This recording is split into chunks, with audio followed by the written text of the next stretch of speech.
Today, Wednesday, the 13th of September 2023. Today was CPI day, so as you can see off this chart here on the 1 hour, you can see the big spike that happened this morning during New York AM session.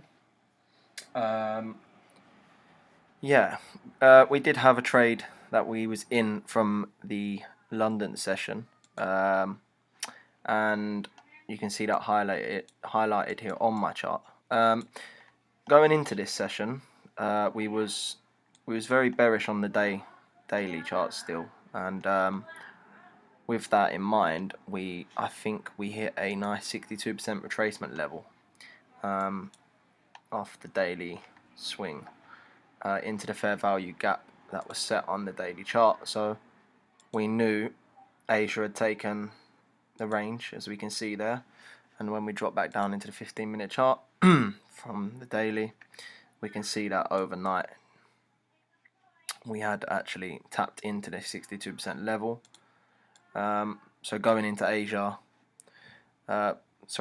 London, we knew that we was going to potentially look for a slight retracement and then a move to the downside, which we actually did do. Just quickly take that off the chart. So you can see from this swing here down to that swing there, again 62% level was spiked right into, lovely, and that is actually where we took our trade from. Also had a fair value gap, a breaker block, so we had lots of reasoning behind why we wanted to take the trade. Normally we'd look for a break of an Asia high or low during the London session, but because we was in the 62% on the daily, we decided to play a little bit more risky in terms of my strategy and take the trade. But you can see here on the 15-minute that we actually have the fair value gap there on the 15-minute chart, and we also have this breaker here. We always use the candles, all three of them, because if you go up a time frame, you'll see that that's one big breaker block. It's probably on the 30 minutes. Yeah, there you go. So we would use them three as the breaker, and we spiked perfectly into it. To be honest, it respected that level very clearly. Ignore all this noise here from CPI, which just was crazy.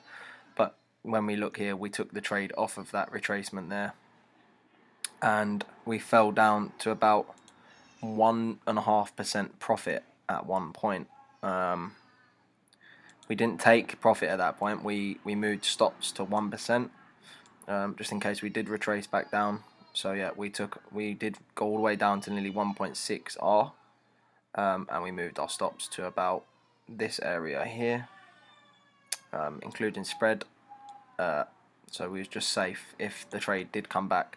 But due to CPI being at 1:30, UK time, so 8:30 in America, New York time, we closed the trade at 1% when it retested here, and we didn't really want to be part of this big up and down movement, and we would have got stopped to break even anyways if we'd have done that. So closing the trade at 1%, taking 1% for the day, was probably the best option. And yeah, pretty happy with the trade for today. We'll take 1% on CPI and move on.